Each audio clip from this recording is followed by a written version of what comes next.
एकविंश शताब्दी महिला माने कौनसी क्षेत्र में पछरे नहांती। चाष कार्य महाकाश यात्रा सबुठी निजर पारदर्शिता देखाई सारी महिला।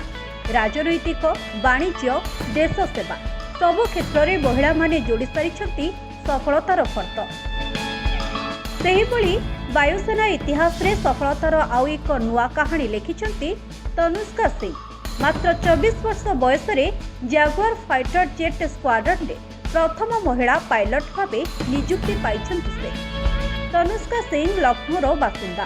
तांको जेजेबापा देवेंद्र बहादुर सिंह जड़े अवसरप्राप्त सेना कैप्टेन एवं बापा अजय प्रताप सिंह जड़े अवसरप्राप्त सेना लेफ्टिनेंट कर्नेल। तनुष्का पिलाटी दिनरो आकाश रे विमान उड़ाइबार स्वप्न देखिथिले। तांकर एई स्वप्न को साकार करिबारे सहयोग करिथिले परिवार लोके। किंतु भारतीय वायुसेना रे महिला मानक अंशग्रहण सर्वदा सीमित रही आसिछि। 2015 मसीह भारतीय वायुसेना प्रथम थर पई महिला पायलट को युद्ध विमान उड़ाइबाकू अनुमति देले। आउ एथिरे निजको प्रमाणित करिसंती अनुष्का। जदियो तालीम समय रे किछि महिला पायलट जागुआर लढुआ विमान उड़ाइछंती, किंतु फ्लाइंग ऑफिसर तनुष्का हेउछंती प्रथम महिला जे कि ए स्क्वाड्रन रे स्थायी भाव में नियुक्त होइछंती।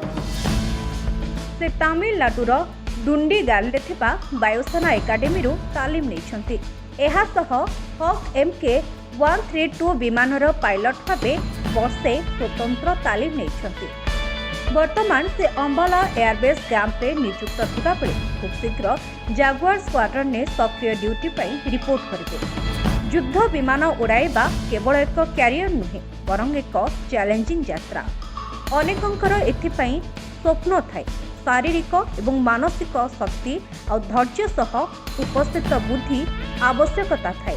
आउ जणे महिला निजर चेष्टा बल एहाकू करिपारिबो बोली प्रमाण करिसंती तनुष्का सिंह। ब्यूरो इनपुट सह सुभ्रज्योति भूयांक रिपोर्ट चर्चा न्यूज।